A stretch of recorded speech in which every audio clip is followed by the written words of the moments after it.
Welcome to the Scrutiny Performance Panel, Service Improvement, Regen and Finance. First item on the agenda is apologies for absence. We have quite a few. Councillors Peter Black, Richard Rowlands, Chris Evans, Councillor Michael Locke, Paxton Hood-Williams. That's it, thank you. Sorry, Chairman, to disappoint, but I'm here. Oh, there's a disappointment. Well, thank you, Paxton. Okay. Item 2 is the disclosures of personal and prejudiced interest. Anyone? Any officers who would like to declare? No? Okay.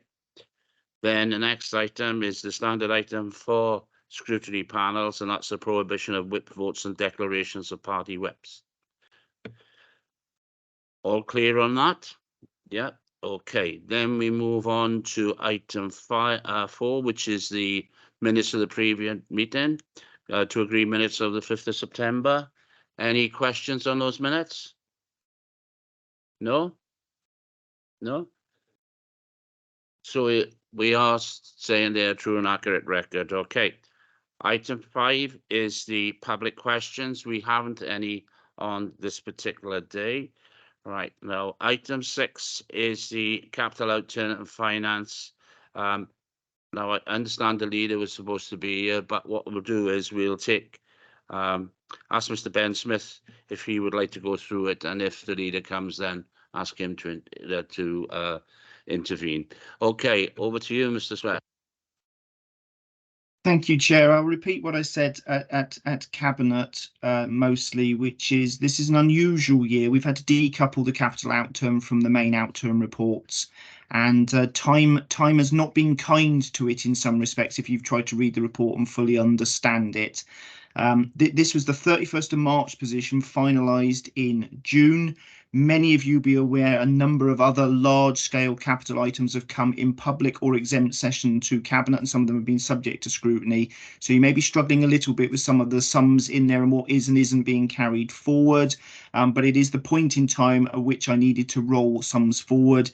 It proves it's not great to take it very, very late in the day, but clearly rolling over £28 million worth of slippage, more than underspend, far exceeds my authority. So I needed Cabinet approval, which was granted last week.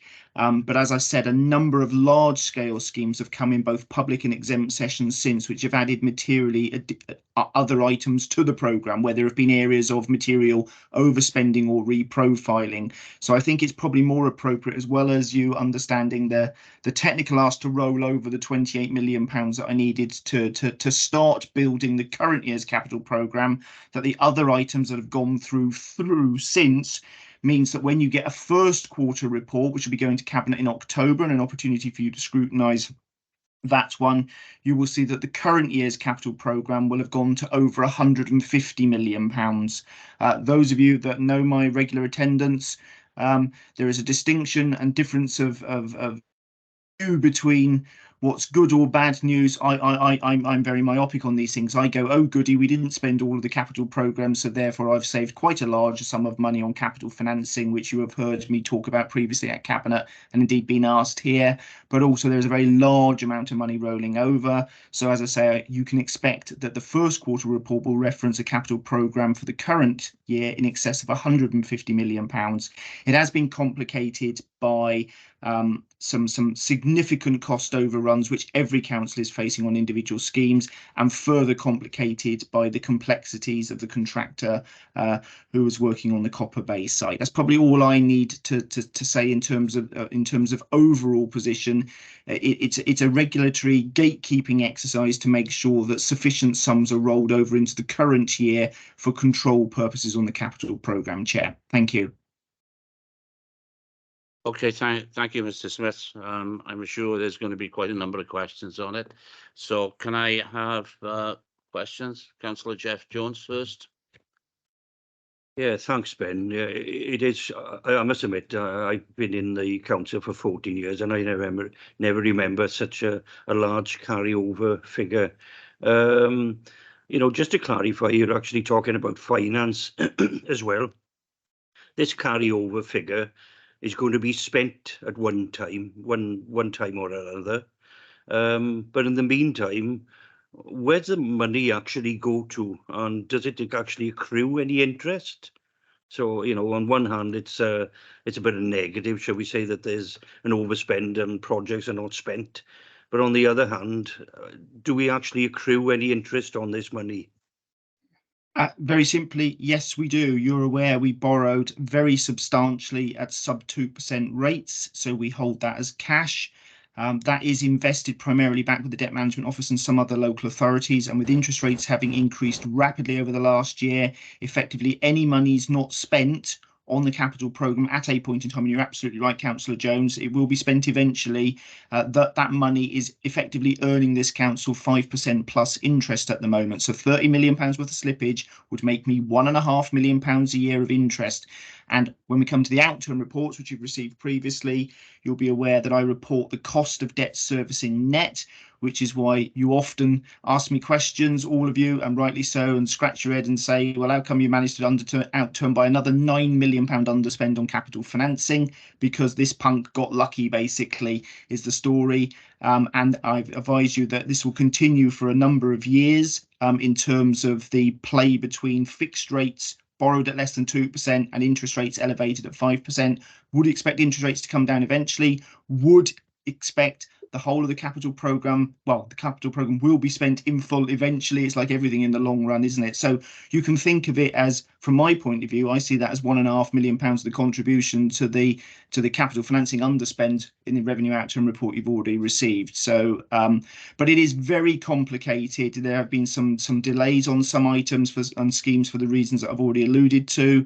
But also, like all other authorities, we are dealing with some major cost overruns. You will be aware Cabinet has received a number of reports on a number of schemes which have added to the overall capital programme, in addition to this bit in isolation, which is just the technical part of the, well, we didn't spend this last year, but it is still going to be a very, very large capital programme, and I would expect there to be some degrees of slippage, and that will continue to benefit the revenue account quite significantly, which you know I don't exactly hide. I'm quite pleased about that. Yeah, thanks for that. You know, with the slippage, okay, there's a benefit with actually getting interest and so on. But with the slippage, and I know you're actually saying that this money is, you know, has to be spent on that particular project anyway. But is it a negative, really, that the more we delay, the more cost the project would actually go up?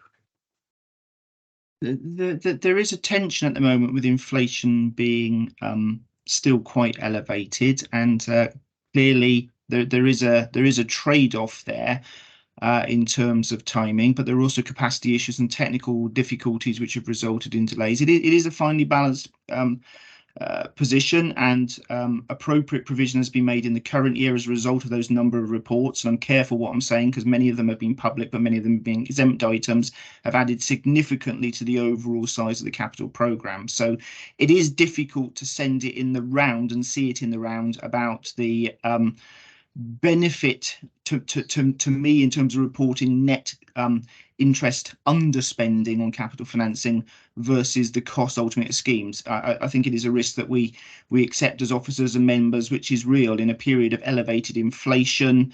It is difficult to contain the overall capital programme. That is why you've seen a number of specific items come through asking for additional sums, but I remain of the view they remain afforded and affordable within the overall policy context, which Council has granted me permission to finance the current capital programme and to finance some expansion to the future capital programme. Thank you, Ben. Can I ask that the leader's got his hand up? Thank you for joining us, leader. Would you like to make a comment before we proceed? Yeah, apologies, Chair. I've been chairing a WLGA briefing with the Minister, so it overran a little bit. So apologies for my late attendance. I missed sorry the for first, doing that. I missed the first bit of the meeting, obviously, but just on the last item, what I would point out is obviously for a number of the projects that we have, major projects, we have attempted to secure a fixed price contract with developers. That doesn't mean that there aren't pressures even within those fixed price contracts, but there is some degree of protection in those where we've attempted to do that. And again, as members will be aware, especially in things like school builds, we go through a very long process of design and build with contractors to try and de-risk some of those. As Mr. Smith alluded to, it is a double-edged sword, because if you undershoot a little bit on the capital program, you don't deploy all the money you expected to spend, and therefore you can make a little bit more in terms of interest on that money. But obviously that has to be offset by the potential then for picking up costs where you don't have a fixed price. So it is a little bit of swings and roundabouts, but overall we should be, you know, really proud that we've maintained a very ambitious capital program in difficult times, and by and large we're delivering to that capital program.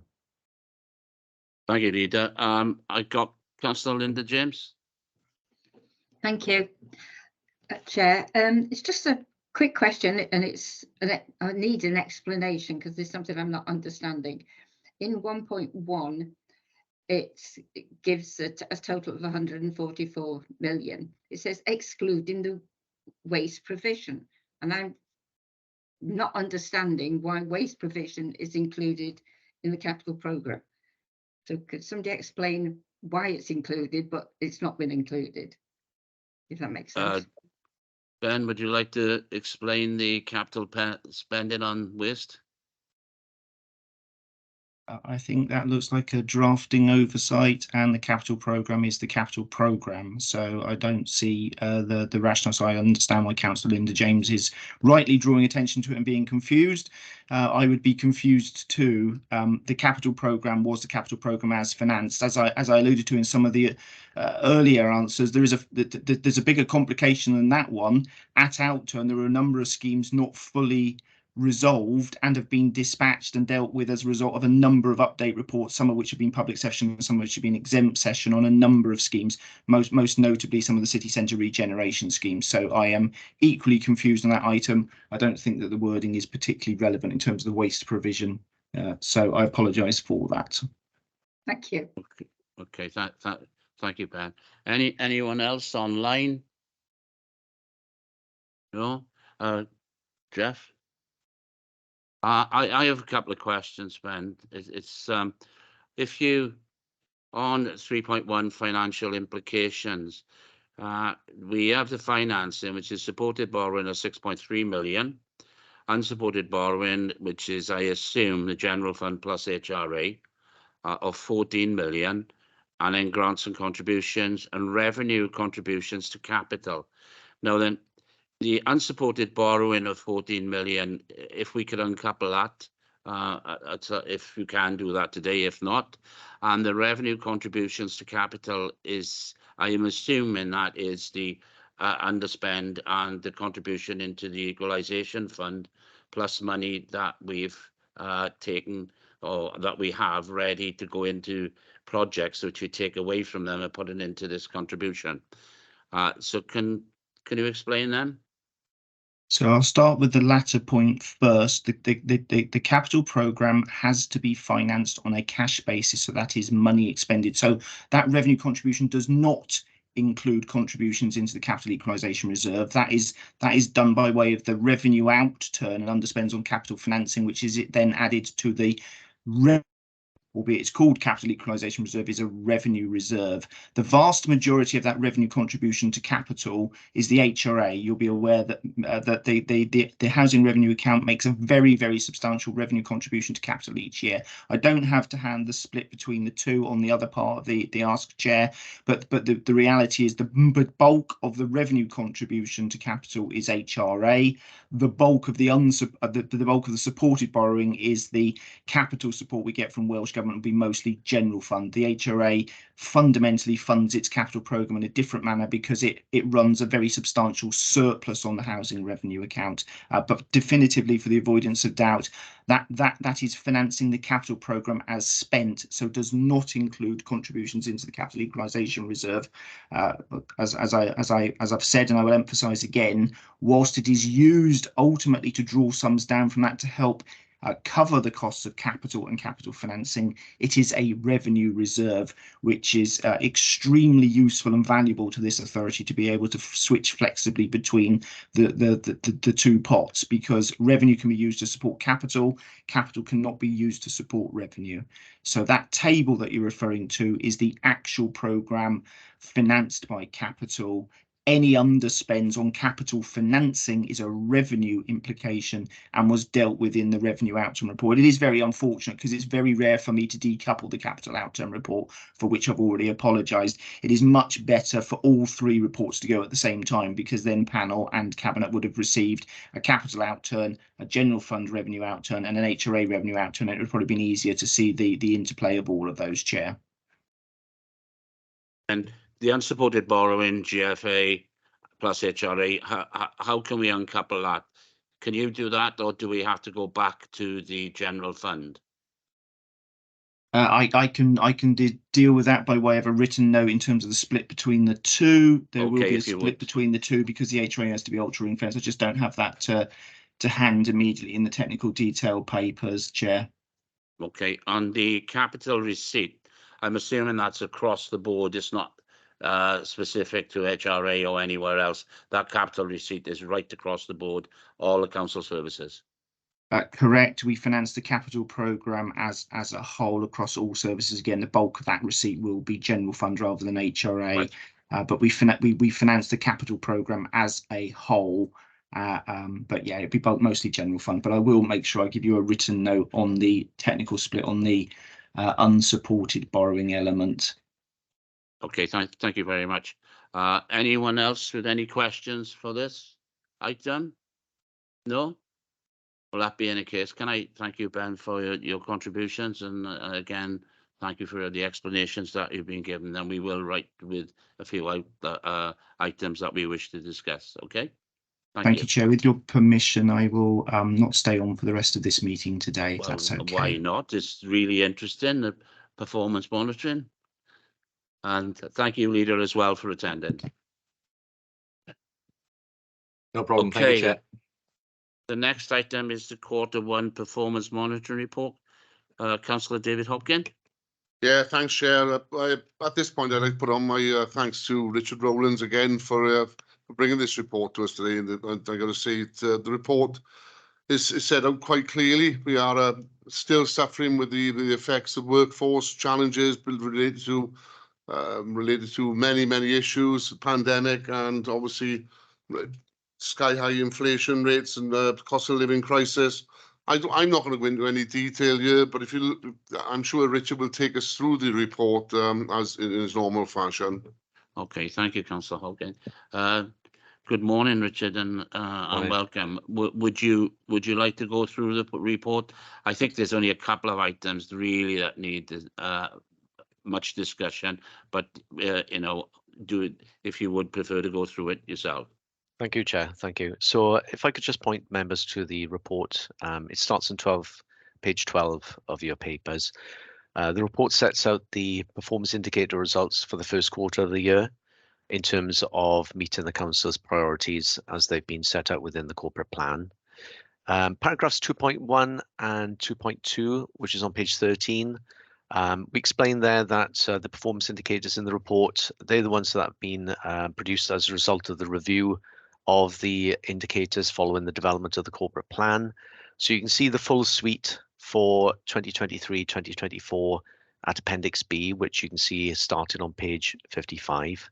And just to point out to members that that we're continuing the work on that. That's an ongoing piece of work in terms of trying to identify measures, appropriate measures, which are also robust that we can report with confidence. The overall picture in terms of the first quarter's performance, you can see that in paragraphs 2.3 to 2.5. And what that shows is that at the end of the first quarter, there were 19 indicators that met or bettered their targets, which is at 68%, nearly 68% of the indicators. And you can see them summarized in paragraph 2.3 on pages 13 and 14 of the report. There were 3 indicators that missed their targets, but within 5% of the target. And you can see those summarized in paragraph 2.4. And also summarized in 2.4 are some of the 6 indicators that missed their targets this quarter. That represents 21%, and explanations for that are included in the report. There was also 5 indicators in the first quarter with no target, which included 4 new indicators and 1 indicator where data was not available. It's not available until the second quarter. You can see the detail performance data attached at Appendix A, which starts on page 17, and I'm happy to try and answer any questions that you may have. Thank you, Chair. Thank you very much, Richard. I'll go to online first. Anyone want to ask any questions? No? In the room? Jeff? David? Okay, Richard, there are a couple of things. Oh, so who's that? Oh, Linda, sorry, Councillor Linda James?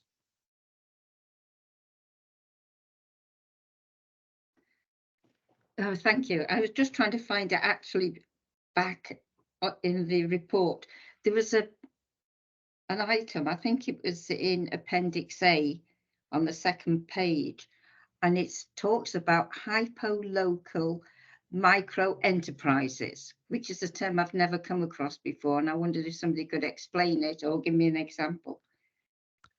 It's under safeguarding people from harm. Chair, if I could, that's something which I will come back to the committee on. I'd have to look at the definition of that. If you could, please. Thank you. Yeah, it is. It's one of those, I think, probably made up ones by someone. And but anyway, anyone else? Sorry, Chairman, I might be able to help there. I'm not sure, but that needs to be checked. In essence, I think what social services have been looking at, because of difficulty of delivering domiciliary care in rural areas, are setting up micro organisations in those areas, as has been done in Somerset quite successfully, apparently.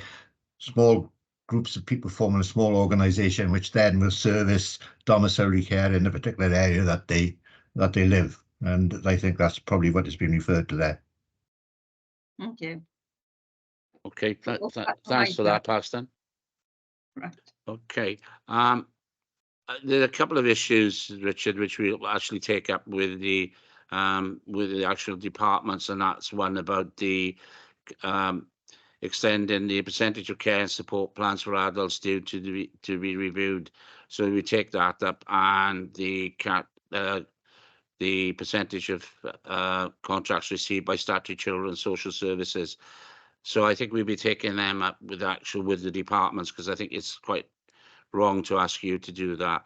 The council tax reduction claims, I think that's one that we've been in past. We've had that discussion. But I think the one that really is the one that is every year and every time we have this performance is the sickness and absenteeism. And I think that's when, again, that we will write to HR and ask what progress is being made on that. But I think as for the rest, if nobody else has got any more comments, no? Yeah, I was just going to say about the sickness as well. As you said, it draws attention. You know, it's good that it's improved.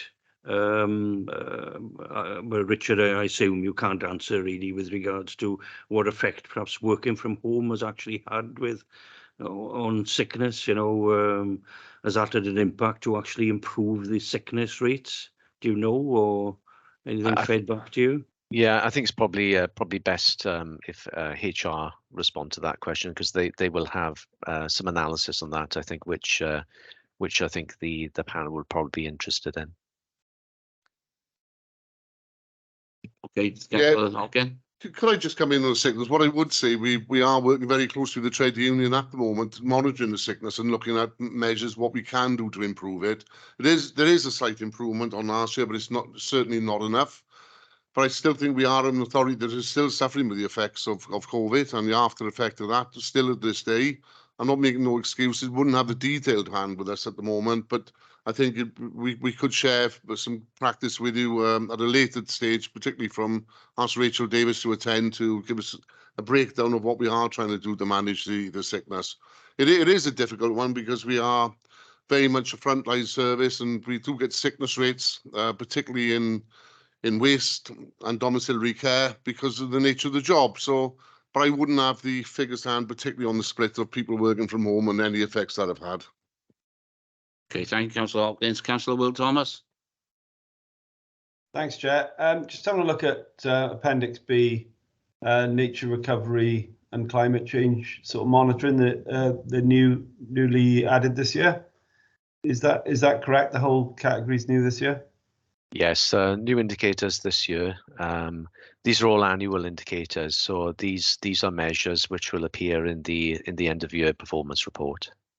Yeah, it's great to see them added. Obviously, it's very important. I'm sure all the councillors would agree with adding these as a target for our monitoring. However, I do worry they're a bit too broad. I mean, for example, number of trees and renewable energy, great, but is there more that we could be looking at in a way of monitoring?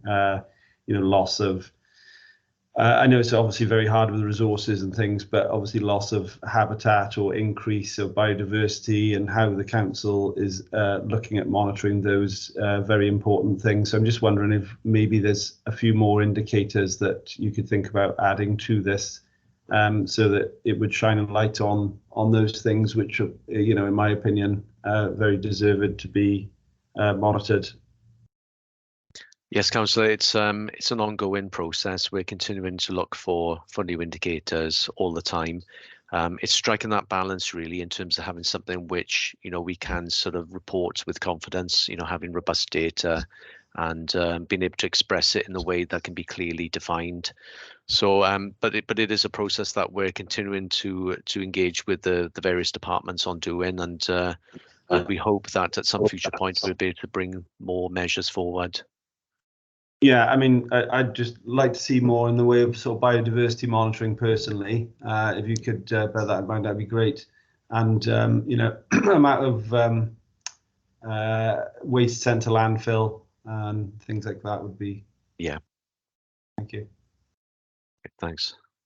Councillor Thomas, the landfill results will come in at the end of the year when we do the waste annual report. You'll see what the difference is there then. Thanks, Chair. Are we anyone else? Anyone online? No? If that's the case, can I thank you, Richard, for the report, and appreciate you coming, and you, Councillor Hopkins, spending your time to give explanations and go through the report. Thank you very much. Thank you, Chair. Thank you. Item 6 on the agenda is the work plan. Now, if you look at the work plan, you'll see that our next meeting is Tuesday, the 17th of October. We have got the annual audit report on setting of wellbeing, review of revenue reserves, and the Welsh Public Library Standard. Now, I'm not sure whether that one is going to stay with us or going to go to they're staying with us, okay. Then in November, we got the medium-term budget statement, quarterly review of revenue and capital budget, and the regeneration projects. On that, I've asked for Skyline and a general update on where we are with the current projects, a more detailed response on that one. And then obviously in December, we'll be starting to look at the performance monitoring on recycling and landfill, to take up Councillor Will Thomas's point about where we are, and also the revenue again. But I think we may have some indication on budget as well at that time. Okay, are there any other questions? Sorry. Regeneration projects. A lot of stuff has been in shall we say, in confidence and so on in the past. Are we going to perhaps go into some sort of closed session if needs be? It really depends on what is coming forward. If it's financial or contractual issues, then we will have to do that. But I'm hoping as little as that as possible that we can do, so we have a general we can have a general discussion as much as possible. Yeah. Okay. Can Okay. I have a Hello? question. Sorry. Can hello. I have Councillor Matthew Jones? I'm- Who else Yeah, is thanks, Chair. Thanks, Chair. You mentioned Skyline, but I was just wondering, what you were thinking with regards to bringing that forward Forward to, to you mentioned it in the regeneration program on the. yeah.